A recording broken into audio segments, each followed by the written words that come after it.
C'était censé être une soirée spéciale, une étape importante dans la vie de Vera. 40 ans, un rendez-vous rond, soigneusement planifié, la nouvelle robe, la coiffure impeccable, la table dressée avec soin, les amis et collègues réunis. Tout pour célébrer non seulement une année supplémentaire, mais une trajectoire.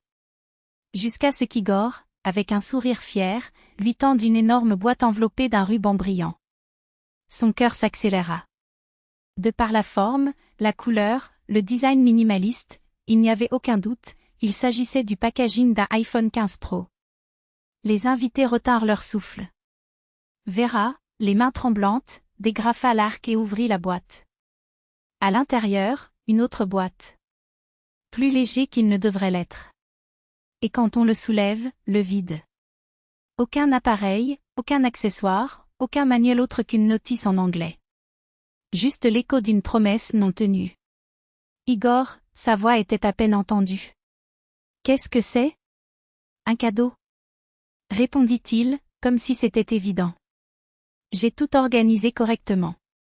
La boîte est juste, décorative. J'ai donné le téléphone à ta mère. » Un silence glacial envahit la pièce. La fourchette d'Oksana tomba dans son assiette avec fracas. Vera cligna des yeux, incrédule. « Vous avez acheté 2 iPhones. L'un était pour moi, pour mon 40e anniversaire. Et tu l'as donné à ta mère ? Ce n'est pas comme ça, expliqua-t-il, mal à l'aise. En fait, nous l'avons acheté ensemble. Elle en a payé la moitié. Et votre téléphone portable fonctionne toujours, il n'a que 6 mois. Le sien était en train de s'effondrer, Vera. C'était une urgence. Une urgence il y a 3 jours, répondit-elle d'une voix brisée. Vous avez planifié cette fête il y a 2 mois. Il a invité ses parents, ignoré mes amis, m'a tout laissé. Et le jour de mon anniversaire, tu m'offriras une boîte vide ? Igor roula des yeux, comme si c'était une exagération. Tu fais toute une histoire avec rien. Sa mère a appelé en pleurant que son téléphone portable était cassé. Que allais-je faire ? La laisser sans communication ? Tu te souviendras qu'aujourd'hui c'est mon anniversaire. Que je méritais quelque chose de plus qu'un paquet cadeau qui n'était même pas le mien. Les invités se regardèrent, gênés.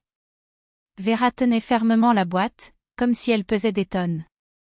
Puis, avec un calme qui effraya tout le monde, il le posa sur la table. « Désolé, dit-il sans regarder personne. J'ai besoin d'une minute. » Les portes de la chambre se refermèrent derrière elle. Là, appuyée contre le mur, elle laissa couler ses larmes. 40 ans. Une vie construite aux côtés d'un homme qui, une fois de plus, a choisi quelqu'un d'autre.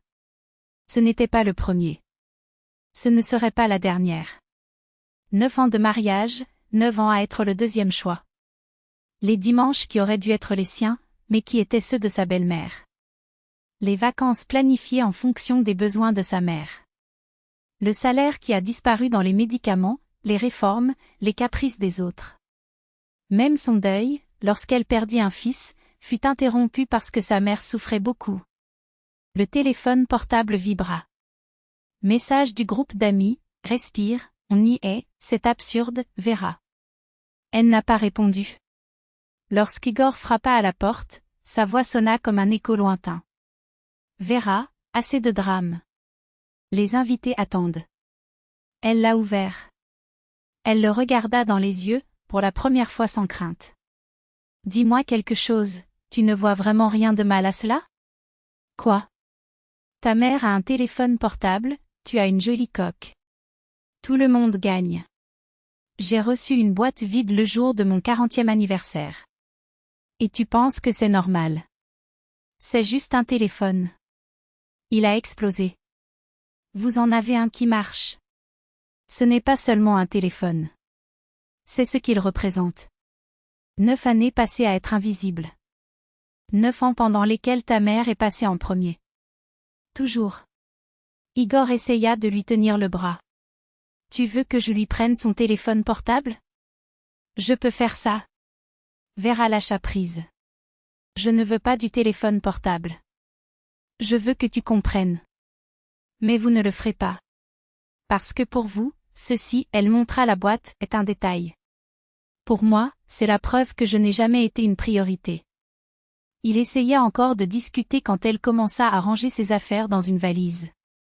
Igor la regardait, stupéfait. Où vas-tu? Chez ma mère. Demain, je retourne chercher mes affaires. Vous exagérez. Il a crié. Parlons demain, quand tu seras calmé. Je suis lucide. Pour la première fois depuis des années.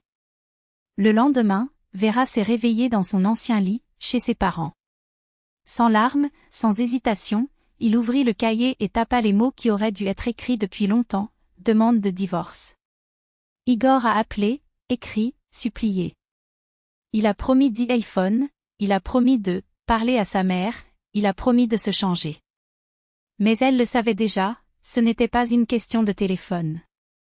Il s'agissait d'un homme qui, après presque une décennie, ne comprenait toujours pas que l'amour ne se mesure pas en gestes vides de sens.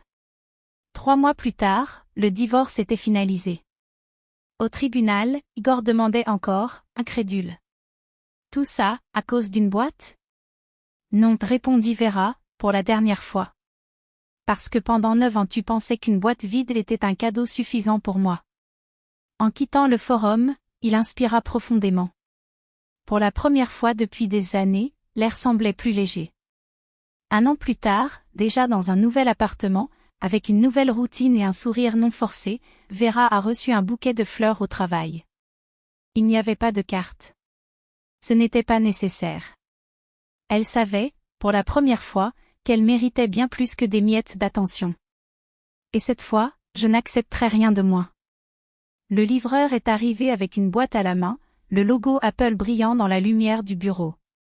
À l'intérieur, il n'y avait pas seulement l'emballage impeccable d'un iPhone, cette fois, l'appareil brillait, neuf, à l'intérieur.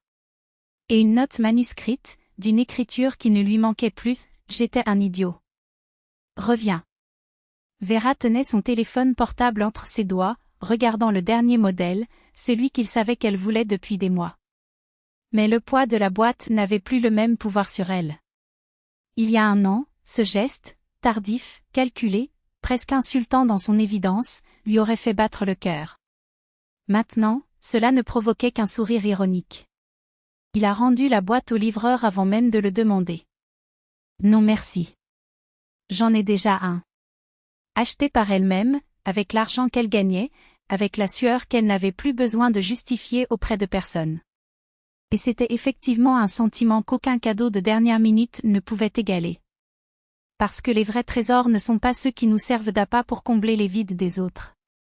Ce sont eux que vous conquérez quand, enfin, vous comprenez, l'amour-propre ne se négocie pas pour des miettes, pas même lorsqu'elles sont emballées dans du papier cadeau et des excuses tardives.